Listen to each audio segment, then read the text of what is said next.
শুভ সকাল, তোমরা সবাই কেমন আছো? আমি তো বেশ ভালো আছি। যাই হোক, আমার একটা ছোট্ট মিনি ব্লগে তোমাদের সবাইকে স্বাগতম। যদি আমার ভিডিওটা ভালো লাগে তাহলে লাইক কমেন্ট শেয়ার করে আমার পাশে থাকতে পারো। আর সকাল থেকে আমি কি কি কাজ করি সেটাই তোমাদের সঙ্গে শেয়ার করবো। আর এখন আমি কাজ বাজ করে যাবো হচ্ছে দিদিদের বাড়ি। তার জন্য সকালবেলা ঘুম থেকে উঠে প্রথমে রান্নাঘরটা ভালো করে নেকিয়েছি। এবার হচ্ছে উপরটা ভালো করে পুছে নিচ্ছি। আর এই পুছে নিয়ে তারপর এখন বাসি কাপড় ছেড়ে তারপর রান্না করব। রান্না করে গুছিয়ে নিয়ে আবার যাব হচ্ছে নবদ্বীপ। যেহেতু রং খেলা সামনে, আর এই বছর হচ্ছে যাব মেয়েকে নিয়ে রঙের দলে রং খেলতে। অনেক দিন হলো দিদিদের বাড়িতে সেরকমভাবে যাওয়া হয় না। 2-3 মাস মানে তারও আগে গিয়েছিলাম, তারপরে আর যাওয়া হয় না। দিদি বারবার ফোন করছে ওখানে রং দোল হবে, আর রং দলে গিয়ে রং খেলবো। আর আমার মেয়েও যেহেতু একটু বড় হয়েছে, আর আমার দিদির মেয়েও আছে, 2 বোন মিলে রং খেলবে এই প্রথমবার। এই জন্যই আর আমার বিশেষ করে যাওয়া।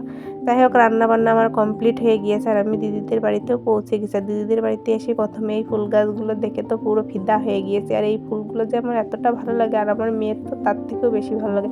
আর সেই ফুলগুলোই আমি মেয়েকে দেখাচ্ছি যে এটা ডালিয়া ফুল, তারপরে এইদিকে আছে চন্দ্রমল্লিকা, মানে অনেক রকমের জাতের ফুল দিদি লাগিয়েছে। আর সবগুলো ফুলই একটু লাবিতে লাগিয়েছিল, এই জন্য এখনও পরিমাণে ফুটেছে, আরও অনেকটাই গাছে আছে। আর এদিকে সব থেকে একটা মজার জিনিস আছে স্ট্রবেরি গাছ। এই স্ট্রবেরি ফল আছে, আমাদের বাড়িতেও আছে, কিন্তু পাকিনি। আর এই পাকা ফলটা এই বছরের প্রথম খাবো। আর এই ফলটা এতটা সুস্বাদু হয়, বিশেষ করে গাছেরটা। কিনাটা আমার কাছে সেরকম একটা ভালো লাগে না, কীরকম একটু পানসে পানসে লাগে, কিন্তু এই গাছেরটা আমার খুবই টেস্টি আছে। আর সেটা এখন আমি তুলবো, তুলে তারপরে ধুয়ে ভালো করে ভাগ করে সবাই মিলে খাবো। আর এটা খাওয়ার কথা শুনে আমার মেয়ে দেখো কতটা খুশি। আর মেয়ের খুশি মানে সব খুশি। যাই হোক, এদিকে চলে এসেছে, আমি আছে কুলের চাটনি করব। দিদিকে আমি আগেই বলেছিলাম গাছ থেকে কুল পেড়ে ভালো করে শুকিয়ে রাখবি, তারপর আমি গিয়ে কুলের চাটনি করবো। এর ভিতর থেকে অর্ধেকটা কুলের চাটনি দিদিকে দিয়ে দেবো, আর অর্ধেকটা আমি বাড়িতে নিয়ে আসবো। আর কুলের চাটনির ভিতরে সর্ষে দিলে আমার কাছে মনে হয় একটু বেশি ভালো লাগে, এই জন্য সর্ষেটা 2 দিন ধরে ভালো করে শুকাচ্ছি। কারণ শুকিয়ে তারপরে ভেজে ওর ভিতরে একটু বেটে দিলে মনে হয় কুলের বেশি স্বাদ লাগে। এটা আছে নতুন স্টাইলে, এই বছর আছে কুলের চাটনি করব।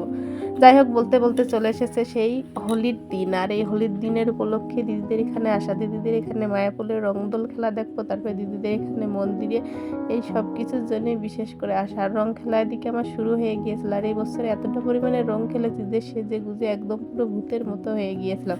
আর রান্না বান্না খাওয়া দাওয়া তো দিদিদের বাড়িতে এলাহি কাণ্ড, আর কি বলবো। এদিকে দিদি জামাইবাবু সমস্ত রান্নাবান্নার জন্য সমস্ত জিনিস রেডি করে ফেলেছে। আর এদিকে দিদি আছে চিংড়ির মাথা দিয়ে একটা ভাজা ভাজা করে, সেটাই আছে পাঠাই বাচ্চা। আর এদিকে ময়মা খাসির মাংস রান্না করছে, আর আমি এখানে বসে আছি। আর এদিকে আমি সমস্ত কিছু দিদিকে গুছিয়ে দিচ্ছি, আর দিদির সঙ্গে আড্ডা দিচ্ছি। কারণ খেয়ে দিয়ে আমরা এখন যাব হচ্ছে মায়াপুরে।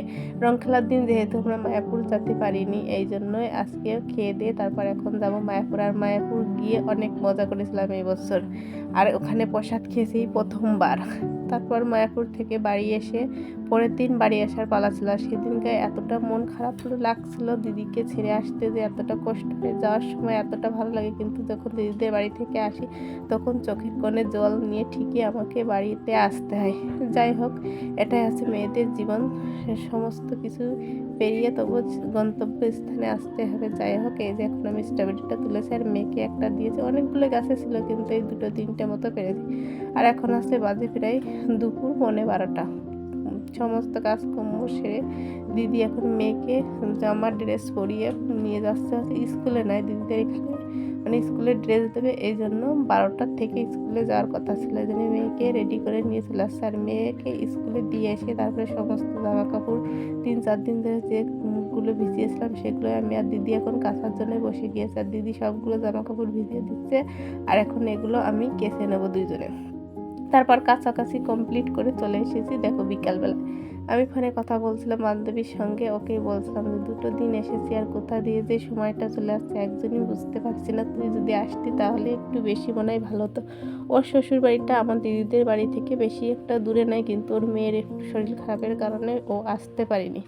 এই জন্য আর কী করা, আমি আর দিদি মিলেই মজা করছি। আর দিদি আর আমি যতক্ষণ থাকি ততক্ষণ এতটা পরিমাণে ভালো লাগে, সেটা আর কি তোমাদের সঙ্গে বলবো বন্ধুরা। দিদি না থাকলে বোঝাই যায় না। পর সমস্ত ঘোরাঘুরি কমপ্লিট করে এবার আমার বাড়ি আসার পালা। আর বাড়ি আসার সময় চোখের কোণে ঠিকই জল নিয়ে বাড়িতে চলে এসেছে। আর বাড়িতে এসে সকালবেলা আমি কী কী কাজ করছিলাম সেটাই একটু তোমাদের বলে রাখি। রান্না বান্নার জন্য চলে এসেছি রান্নাঘরে। আর কি কি রান্না করবো সেটাই ভাবছিলাম না, কারণ অনেক দিন মানে 2-3 দিন রান্নার পরে যখন রান্নাঘরে ঢুকি তখন আমার একটু কেমন যেন নার্ভাস নার্ভাস লাগে, রান্নায় ততটা মন বসে না। আর এদিকে নিয়ে এসেছিলো আমার পছন্দের পুঁইয়ের ফল আর হচ্ছে লাউ, আর এদিকে একটা বড় সিলভার কাপ মাছ। যেহেতু মাছ কেটে শাশুড়ি মা দুভাগ করেছে ওই জন্য মনে হচ্ছে মাছটা কয়েক পিস, কিন্তু পুরো এক গামলা মাছ হয়েছিল। অর্ধেকটা ওদেরকে দিয়ে দিয়েছে আর অর্ধেকটা সেই মেরে রেখেছে। আর 3 ভাগের 1 ভাগ এখন আমি রান্না করব, কারণ আমাদের একসঙ্গে অতটা মাছ খেতে ভালো লাগে না। আর রান্নাটা আমি এখন একবার করব আর রাত্রিবেলা। প্রত্যেকবারই আমাদের 2 থেকে 3 বার বেড়াই রান্না করতে হয়, কারণ একবারের বাসি রান্না অন্যবার খেতে একদমই ইচ্ছে করে না। আর এই পুর ফলগুলো দিয়ে ভাত মাখিয়ে খেলে এতটা সুন্দর লাগে, সেটা আর কি বলবো বন্ধুরা।